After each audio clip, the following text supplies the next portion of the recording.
Welcome to Working with Body Filler Part 3. This is a continuation of Part 1 and 2. Let's get this thing finished. This is a glazing compound. I like to use this type of glazing compound that uses a hardener. That way I can fill it just like Bondo, but it's real creamy.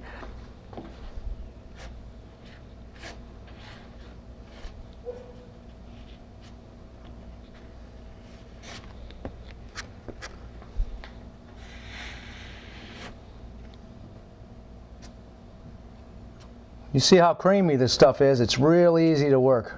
So I'm going to use my orbital sander to knock this down a little bit. You're supposed to use 180 grit when you go back over the putty, okay, or the glazing compound. What I'm going to do is use this pad because it's 80, but it's already worn down some from sanding the other things, so it's not a true 80. I'm going to take and feather this down just a little bit. You don't go much because it's cut through. This cuts through like butter. All right. Also, this tool has adjustable speed, so I drop down the speed a little bit. The max speed is 6. I'm going to go down to 5 and just hit it.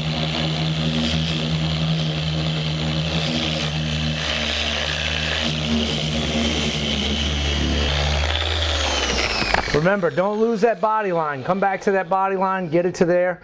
Then I'm going to hand sand some of it and see what little tiny divots I might have. Then I'll just lightly rub the compound again on it, and we'll go one more time. Now we take 180 grit sandpaper, which is a fine sandpaper, and we start hitting these spots. But we don't push hard. We're just going to let our finger drag on here again. Just remember, we don't want to go in there deep.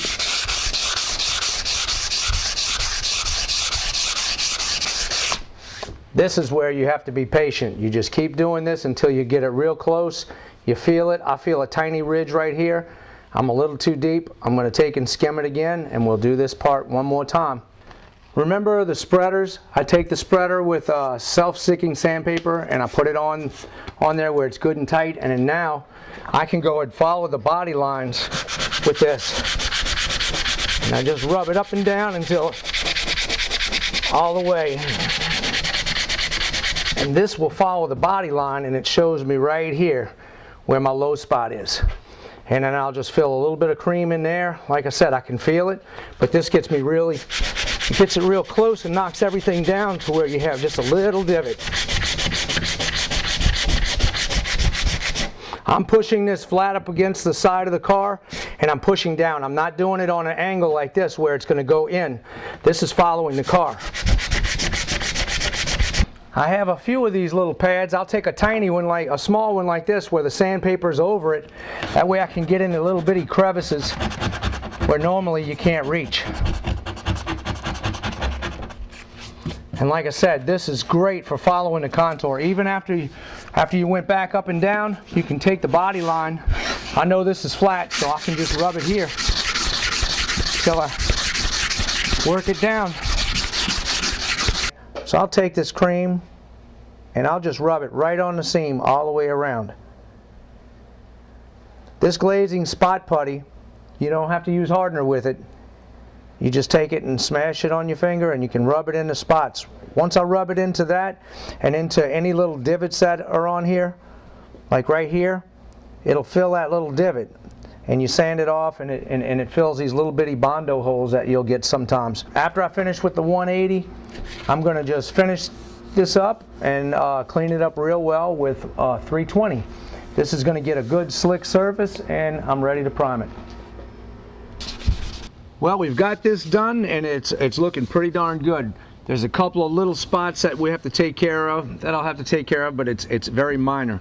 What the good thing about this is, when you get to this point, you prime it. If you see any little tiny scratches in here, if they're very minute, you can go ahead and hit 400 sandpaper on top of it and then put another coat of primer, and that'll probably fill those little tiny scratches. If they're deeper scratches, you're going to have to go back to the grit just above that scratch. So say for instance I had deep scratches that were from the 80 and I missed it. I'm going to have to go back over to 180 or possibly 120 and knock those scratches out and then go up from there. You can go to 180, 320, and that way you'll get it perfectly smooth. Make sure you get every little imperfection out of this. Wet it, sand it, and look at it real good, because once you get to your paint part, there's no going back. You put paint on there, you'll see every tiny little flaw that you have, and there's no going back unless you sand it and go and prime it and then have to paint it again. You don't want to have to do that. So let's get all of this done prior to painting. One suggestion: do not go down and buy cheap cans of primer at the store to touch this up with. They're not going to be compatible with hot paints. And what I mean is, if your paint requires a hardener to mix with it, it's going to make that blister and come off. It's not going to stick. You have to get a good primer that's made for that and it's compatible with it. This is a primer that you can order. I got this from CarQuest.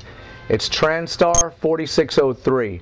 It was about $17 a can, $18 a can. It's larger than your regular can, but believe me, it's well worth it. It has a really good nozzle, it sprays clean, and it's compatible with all these other paints. So don't waste your time getting a cheap can, spraying it on here, and you have to sand it completely off before you paint it. Use this for touch-ups. I still have a lot of work to do on this car, but right now I'm going to enjoy it. I'm going to take a spin. See you later.